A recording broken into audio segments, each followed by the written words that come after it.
Shohei Ohtani is one of baseball's best talents, perhaps the best talent, and perhaps even the best and most impressive talent in all of sports. He hits, he pitches, he steals bases, the man just simply does it all.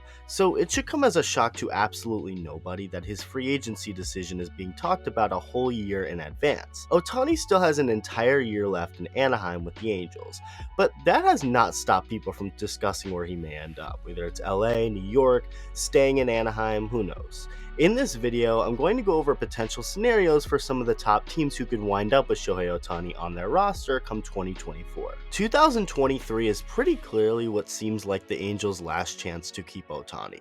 If they don't win, what's stopping Ohtani from leaving? The only thing, that is, would be if he got insane money to stay in Anaheim, something that we're not entirely sure would even be possible, considering they are in the process of selling the team and who knows how the new owner will operate. For the sake of this video, let's assume that the new ownership group of the Angels is open to spending and keeping Shohei in an Angel uniform for life.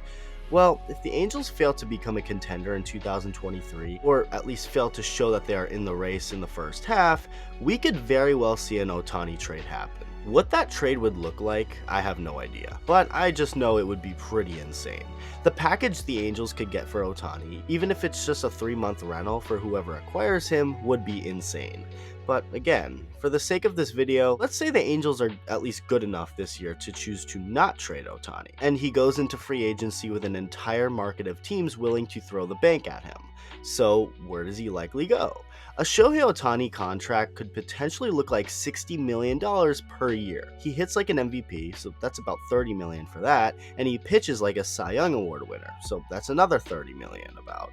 I would assume it wouldn't be for as long as these contracts we've been seeing lately would be, like 11 freaking years, but it would still be a ton of money. Obviously. The one I'll get out of the way is the Angels. The team decides to pay up and keep him in Anaheim. Okay, now to the juicy stuff. What if the two sides don't agree to a deal? The New York Mets payroll is the highest in all of baseball. Do you think for a second that that will stop Steve Cohen from opening his checkbook? The dude is insane. Insanely rich, that is also a Mets fan, simply wants to win a championship and is just willing to do whatever it takes. So that's an obvious one. The more money the Mets spend, the crazier things seem to get. Like, they just won't stop. It's cool to see, just because it's cool to see that number getting so high and keep climbing, but it's also really cool seeing an owner who genuinely cares about the team he owns and wants to win.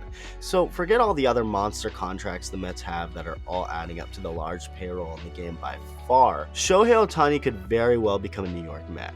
Why? Steve Cohen. That's the answer. Next up, the New York Yankees. The Yankees haven't even been to the World Series in well over a decade, which is pretty pathetic for a franchise that has the most championships in sports history and is expected to win year in, year out. They also have lost to the Houston Astros in their last 3 ALCS matchups. That means the Astros officially own their franchise. The Astros keep beating them while simultaneously getting better, all while the Yankees do practically the same thing every single year. Win enough games to get to October, only to lose in the end before ever sniffing the World Series. They could use a guy like Shohei alongside Aaron Judge. They certainly have the money, too. Last but certainly not least, the Los Angeles Dodgers. The Dodgers are another team with loads of money, so obvious pick, I know, but there's more to it than that. The Dodgers are a team that spends a lot of money, and have done so for the last several years, notably breaking the bank for guys like Mookie Betts, Trevor Bauer, and Freddie Freeman. They were, or at least seemed to be, and were mentioned to be in the running for Aaron Judge, but that of course never happened.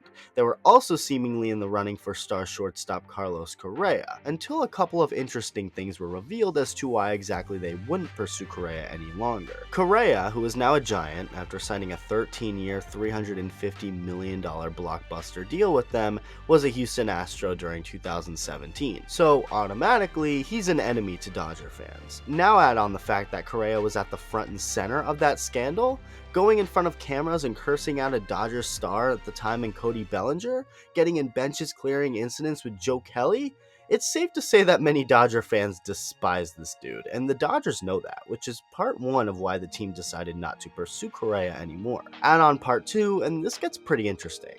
The Dodgers don't really want to go hard after a big name free agent this year because they also want to stay under the luxury tax. Why would that be? Well, there's been some reports that the Dodgers are doing this in large part because they want to choose to spend on Shohei Ohtani. I think the Dodgers have their eye on next offseason on Shohei Ohtani hitting the free agent market, and they're kind of saving all that big money to hand him whatever he wants. I'm not sure there's anything left on the market that makes sense for them at the price it's going to cost, to go out there and warrant spending a whole lot of money right now. If I'm a team like the Dodgers, Yankees, Mets, or any team in the league who's thinking of splurging on Shohei Ohtani, I would not even think about trading for him this season if the Angels decide to deal him. Sure, whoever they traded him to wouldn't have him for that long, so the return wouldn't be at its max level, but it would still be a lot. And why would any team get rid of any of their young future organizational pieces for 2 or 3 months of Ohtani when you could just wait and pay him and have him for years on end? That's what I think these teams want to do. Wait and pay Ohtani, and I think that's what's going to happen. He could still very well be traded if the Angels are that bad, but if not, Anaheim is going to have some competition for Ohtani, and the money is going to be endless. Let me know what you think. Thank you for watching, and I'll see you in the next video.